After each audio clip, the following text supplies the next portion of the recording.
Hero విజయ్కి అయితే పెద్ద షాకే ఇచ్చాడు ప్రశాంత్ కిషోర్. పీకేకి సంబంధించిన సంస్థ ఉన్నా లేకపోయినా ఏదైతే ఐపాక్ తన యాక్టివిటీ తన టీంతో నడిపిస్తున్నాడు. అంతకుముందు జగన్కి 2019లో అయితే తర్వాత కాలంలో డిఎంకేకి ఎలక్షన్స్ టైం క్రిందటిసారి సహకరించాడు.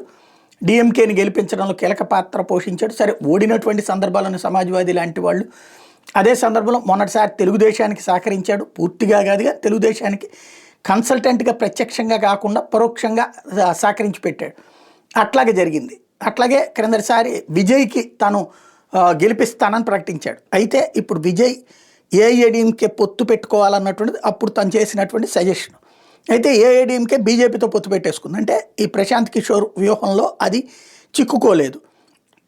విజయ్ చేసిన ప్రయత్నం కూడా విఫలమైంది. విజయ్ నిన్న సొంతగా తనే ముఖ్యమంత్రి అభ్యర్థి అంటూ వాళ్ళ పార్టీ తరఫున ప్రకటించి తనే ఇండివిజువల్గా పోటీ చేయబోతున్నాడు. దీంతో విజయ్కి సహకరించే అంటే విజయ్కి కన్సల్టెంట్గా పని చెయ్యనని తేల్చి చెప్పాడు. తద్వారా అంటే గెలిచే వాళ్ళ దగ్గరికి వెళ్ళి కూర్చుంటాడు. ఈయన వాళ్ళని నేనే గెలిపించానంటాడు.